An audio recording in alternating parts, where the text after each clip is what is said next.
here we are. We're going for the 200 today. So the plate is set out there. It's hanging pretty good. I got my stripper clips ready to go. So let's do this thing. So at 100 yards, I noticed I had a tendency of drifting to the right. So I'm going to aim center mass and to the left slightly.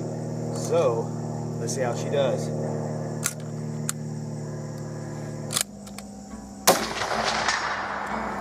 Hit.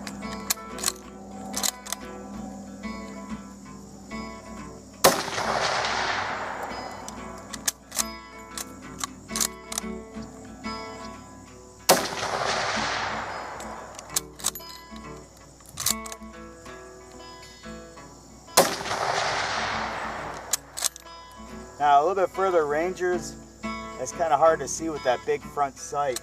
It's not very good for fine aiming.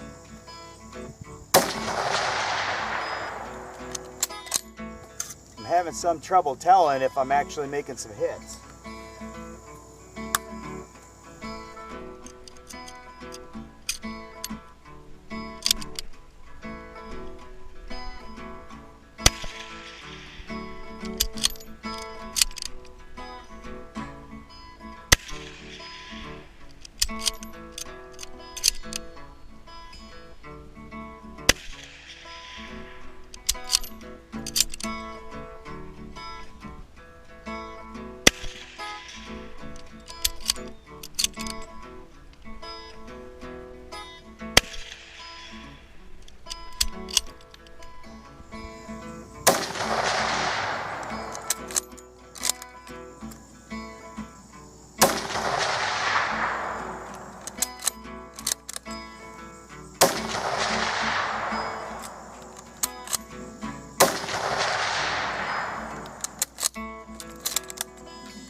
That's a hit.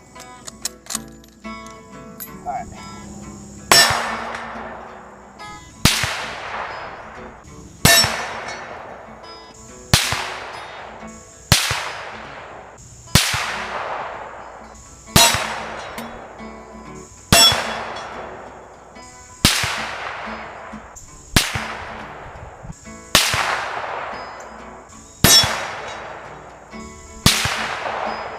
And here we have it at the 200. So from what I can tell, 1, 2, maybe 3, 4, 5, maybe 6, 7, 8, I think. But shot cam's gonna have the proof in the pudding on that one. I know I missed quite a few of them, but the front sight is pretty thick, and making sure that I got the correct zero on this thing, it's not terribly a challenge. So sometimes I would aim straight center mass and I'd get a good ding. Sometimes it wouldn't. So sometimes when I compensated to the left, I'd get a good solid ding. So getting kind of fair accuracy out of this thing. So I believe I went through 4 stripper clips, and this is the result. So close to 50%. Now obviously part of that's me getting used to the rifle, trying to figure out what a good zero is on this thing, but we're still getting dings at 200.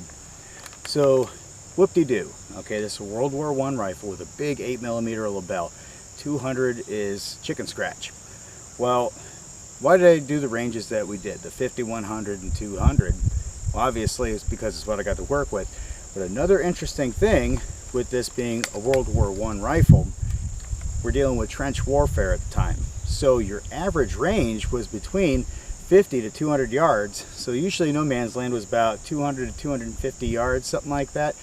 But there were cases where trenches were only 50 yards apart. So at practical ranges, that's kind of what we're looking at right there.